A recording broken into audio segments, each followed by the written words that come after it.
जी जी।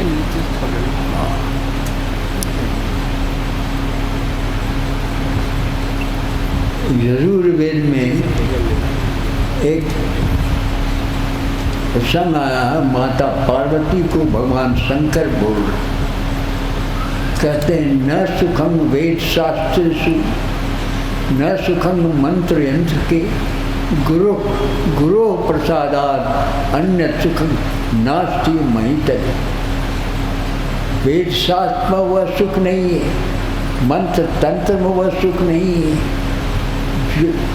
वो जो गुरु की कृपा छत्र में, कृपा छाया में तो सुख है सारे भूमंडल में, कहीं सारे भूमंडल में। वही भगवान कृष्ण कहते हैं दुर्लभो विषय त्यागम दुर्लभम तत्वदर्शनम दुर्लभा सहजावस्था सदगुरु करुणाद। बगैर सदगुरु के करुणा के तत्व का दर्शन दुर्लभ है, सहज अवस्था अपना प्राप्त करता है, और विषयों के त्याग दुर्लभ है। मनुष्य को विषय ही मारता है। जान संसार में, संसार का उत्थान और पतन मनुष्य के लिए क्या है? चारित्रिक उत्थान ही मनुष्य जीवन का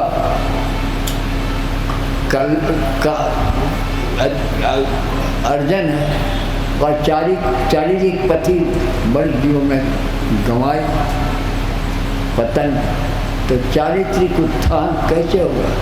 जब तक चरित्र का काम क्रोध लोभ मोह माया अहंकार, ये पांच जो है सो विषयों का, ये कैसे इससे छुटकारा मिल सकता है? कोई दूसरा। भगवान कहते हैं दुर्लभो विषय त्यागम दुर्लभम तत्वदर्शनम दुर्लभा सहजावस्था सदगुरु करुणा। समर्थ गुरु के करुणा बिना अपनी सहज अवस्था और विषय का त्याग दुर्लभ है। लेकिन लोग समझता है सदगुरु अभी भजन में हर जगह सुन रहे हैं भाई कि बिना गुरु के कोई सहारा नहीं, कोई सहारा नहीं। और देखिए भगवान ये कहते हैं पिता माया दुर्लभ तल में वैतध्य भानुग्रह हेतु कम मनुष्यत्व मुमुक्षुत्व महापुरुष संशय। दुर्लभ तीन चीजें जीव के लिए दुर्लभ। मनुष्य का शरीर प्राप्त करना पहला दुर्लभ। शरीर प्राप्त करके ये एक उत्कट इच्छा हो कि हम कैसे आवागमन के चक्र से छूटे, कैसे दुखों से उबार। और उसके बाद तीसरा दुख है ये मनुष्य का शरीर विषमता अपने सब प्राप्त करना दुर्लभ है। बगैर समर्थ गुरु के सहारा, बगैर समर्थ गुरु के सहारा कुछ नहीं प्राप्त हो सकता।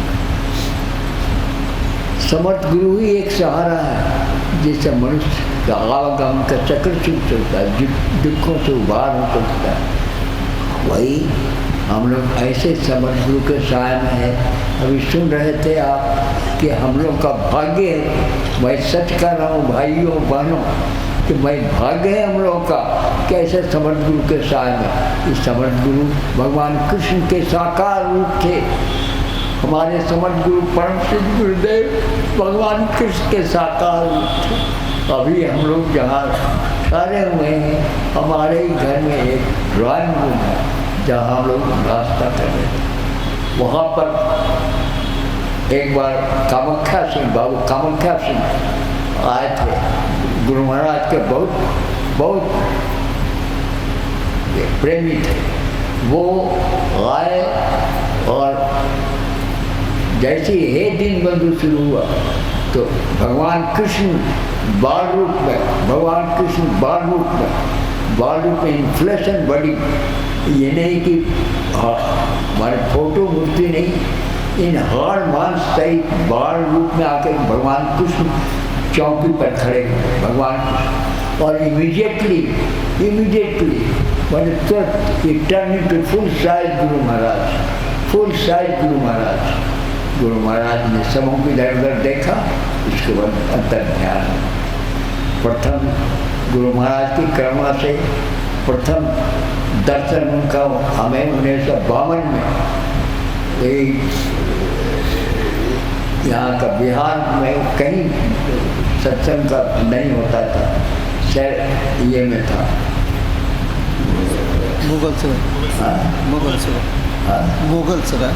हाँ मुगल सराय में सत्संग होता था।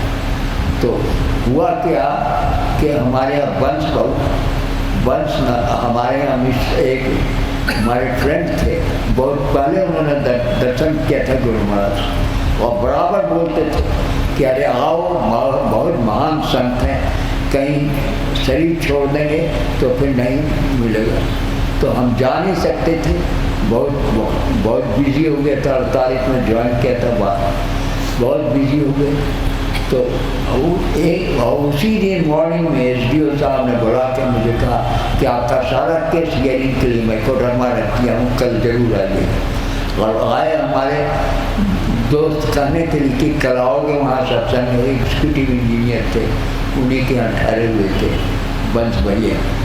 तो हम कहा कि भाई कल नहीं आ सकेंगे, लेकिन एक मेरा रिक्वेस्ट है कि जितने लोग आए हो सब जाकर आकर के रात का भोजन करो, यानी हम कल सत्संग में नहीं आ सकते। तो अच्छा ठीक है, आए, रात को भोजन किए, और वंश नारायण सिंह बहुत क्लोज थे गुरु महाराज के, बहुत क्लोज। उन्होंने जाकर के गुरु महाराज से कहा, जो हमें पता लगा परम पूज्य हेम भैया से, परम पूज्य हेमेंद्र कुमार जी, परम पूज्य मंझला भैया से पता लगा। मंझले भैया ने मुझे बहुत सी बातें बतलाई, मैं उन्हीं के कदमों पर बैठा रहता था, उन्हीं के कदमों पर बैठा रहता था, पैर दबाते रहता था आस्ते आस्ते, और बहुत सी बातें सारे सत्संग की, लोगों की बहुत सी सारी बातें बतलाई जो कि मिलना कठिन। तो वो जब तो वहाँ 1952 मुगल सराय तब गए हम, 1952 24 दिसंबर 1952 मुगल सराय गए, और वहाँ पर रात को ठहरे सब्जी के यहाँ, और मॉर्निंग में चलो दर्शन करें। जैसे ही गए दर्शन किया, चरण स्पर्श किया, वैसे ही कहते हैं, यही शब्द था उनके, अरे तुम्हें इतने तड़के साबुन लगा कर स्नान करने की क्या जरूरत थी, चलो मन का साबुन लगाओ। यही शब्द थे पूरे, मैं एक शब्द बोल रहा हूँ। मैं सोचने लगा, मैं क्या जाने गया कि भगवान कृष्ण का चरण स्पर्श कर रहा हूँ। मैं सोचने लगा कि मैं इतनी दूर उठा रहा हूँ, मैं साबुन लगा कर स्नान कैसे जान गए। तो वो मुस्कुरा रहे हैं महाराज जी, और उसके बाद जो है तो फिर गए बैठे सत्संग में। जब ध्यान में बैठे तो क्या कहें, मैं आप लोगों से क्या कहूँ, वो कहाँ से कहाँ चले गए। देखता हूँ कि सारी सृष्टि जैसे बेहतर प्रगति से एकदम प्रवाहित हो रही, और फिर देवियाँ भी थी, वो भी प्रवाहित हो रही। माने तो मैं जो हो गया, मैं बहुत स्तंभित हो गया। तो चाहे तो मैं गुरु महाराज ने आँख खुलवा दी, या मैं खुद को, या जो हो, लेकिन आँख खुल गया। हमारा गुरु महाराज मुस्कुरा रहे हैं। और यही चीज़ हमने परम पूज्य छोटे भैया से पूछा था कि भैया ये कहाँ का नशा, तो कहें कि ये अपवर्ग का नक्शा, अपवर्ग का नक्शा। तो ये परम छोटे भैया ने बताया। छोटे भैया से बड़ी बातें होती, हेम भैया के चरणों के पास में बैठा रहता था, और वो हमसे हर तरह की बातें, 50 तरह की बातें करते रहते थे। तो एक चीज़ जरूर कहूँगा मैं आप लोगों से कि हम लोग कितने फॉर्चुनेट हैं कि हम लोग भगवान कृष्ण के साय में हैं। इतना फॉर्चुनेट है, इस फॉर्चून मिलना बहुत कठिन है। ये तो गुरु महाराज की असीम दया है कि बुला करके हम लोग को अपने सामने रखे हुए सत्संग, उनकी कृपा। इसलिए हम लोग अपने जीवन, देखो मनुष्य जीवन कर्म जोनी बड़े भाग मानुष तक पावा, सुर दुर्लभ सदग्रंथ गाओ। देवताओं को भी दुर्लभ है, देवताओं को मनुष्य शरीर में आना पड़ेगा to get final salvation and union with the devotee and divine. Final मुक्ति के लिए देवताओं को भी आना पड़ेगा। तो मनुष्य शरीर क्यों दुर्लभ है? कि 84 लाख दुनिया जो बतलाई गई है संसार में, 84 हमारे शास्त्र में 84 लाख दुनिया बतलाई गई। देखिए मनुष्य जोनी सबसे श्रेष्ठ और एक ही जोनी है जो कर्म जोनी, बाकी दुनिया भोग जोनी है, बाकी जितनी दुनिया भोग हमारे अनुभव की बात है। बहुत साल होगा 25-30 साल पहले एक मनुष्य की मृत्यु हुई, उसका जन्म हुआ गर्भ, तो कर्मानुसार सवाल यह है। तो उसी को अभी जैसे भजन में सुन रहे थे, कैसे उसको तलाश आ गया। एक ही उपाय है समर्थ गुरु का सहारा, otherwise there is no alternative in the world. वही कहा है भगवान कहीं न, दुर्लभो विषय त्यागो दुर्लभम तत्वदर्शनम दुर्लभा सहजावस्था सद्गुरु करुणा। और तो क्वेश्चन ये है कि जब सब चीज़ें दुर्लभ है तो बगैर समर्थ गुरु का सहारा और बड़े भाग से हम लोग को समझ को देखिए। ये कहते हैं कि कितना नर जीवन जो है, शरीर मनुष्य का शरीर कितना अमूल्य है। हम लोग इसका वास्तविक अति करें कि नहीं कि काम क्रोध लोभ मोह और अहंकार में फंस करके जीवन को बिता दें और फिर आवागमन के चक्र में चढ़ें। कभी सांप है, कभी बिच्छा है, कभी चिचिंदर है, कभी बंदर है, यही होता रहता है समय। केवल मनुष्य जोनी एक जोनी है जो कर्म जोनी है, और यही एक जोनी है जो बड़े भाग से मिलता है। 84 लाख जोनियों में एक ही जोनी है। इसके अंदर every soul is potentially divine. हर आत्मा आत्मा परमात्मा का अंश नहीं है, आत्मा परमात्मा का अंश नहीं है। यजुर्वेद में ये भी आया है कि परमात्मा का अंश नहीं है।